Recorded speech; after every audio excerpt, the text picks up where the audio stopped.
विकास लवांडेजी, आता प्रश्न असा आहे की सामाजिक कार्यकर्ते प्रश्न उपस्थित करतायत, याच्यावर पत्रकार प्रश्न उपस्थित करतायत, लोक समाज माध्यमांवर प्रश्न उपस्थित करतायत.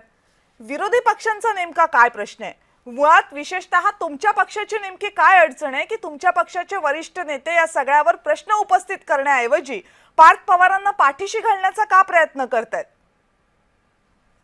तुमचं प्रश्नाचं मी एका वाक्यातच उत्तर देतो. आमच्या पक्षाने किंवा महाविकास आघाडीच्या कुठल्याही घटक पक्षाने अजिबात या प्रकरणाला कुठेही क्लीन चिट दिलेली नाही किंवा कुठेही भूमिका अशी निगेटिव्ह घेतलेली नाहीये. उलट आमच्या पक्षाचे सर्वे सर्व असलेले राष्ट्रीय अध्यक्ष असलेले आदरणीय शरद पवार साहेबांनी अकोला येथे पत्रकार परिषदेमध्ये जाहीरपणे सांगितलेलं आहे की या प्रकरणातलं सत्य काय आहे ते समोर आलं पाहिजे.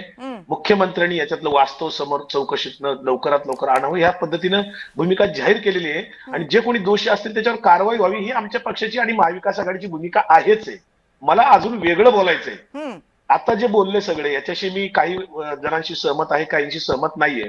आता शेवटी जे उमेशजी बोलले की चौकशीमध्ये देवेंद्र फडणवीस यांच्यावर काही लोकांचा विश्वास आहे, मला जरा थोडंसं हसावंसं वाटलं. याचं कारण असं, याच देवेंद्र फडणवीस साहेबांनी आणि त्यांचे तेव्हाचे सहकारी विनोद तावडे यांनी गाडीभर पुरावे आणले होते 2013 मध्ये. आठवत असेल आपल्या माध्यमांच्या सगळ्यांच्या, ते पब्लिक डोमेन मध्ये आजही त्या न्यूज आहेत सगळ्या. ते गाडीभर पुरावे कुठे गेले हा मला साधा प्रश्न पडतोय. दुसरी गोष्ट, जे जे भ्रष्टाचार करतील त्यांना तात्काळ भाजपामध्ये घेतलं जातं आणि स्वच्छ केलं जातं. अजित पवारांच्यावर जे जे आरोप करतायत ते सगळे जण आता अजित पवारांच्या बरोबर सत्तेत आहेत.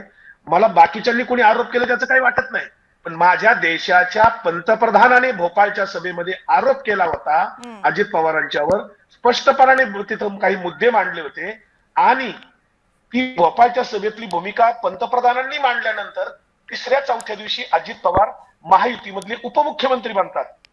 आणि देवेंद्र फडणवीस आता त्याच्यावर काही बोलत नाहीत, विनोद तावडे काही बोलत नाहीत.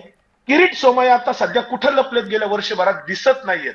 किरीट सोमय्यांनी जेवढ्यांच्यावर आरोप केले त्या आरोपांचं काय झालं? सामाजिक कार्यकर्त्यांना उद्विग्नता येणं, निराशा येणं स्वाभाविक आहे. कुठलीच गोष्ट इथे न्यायालयाशिवाय होत नाही.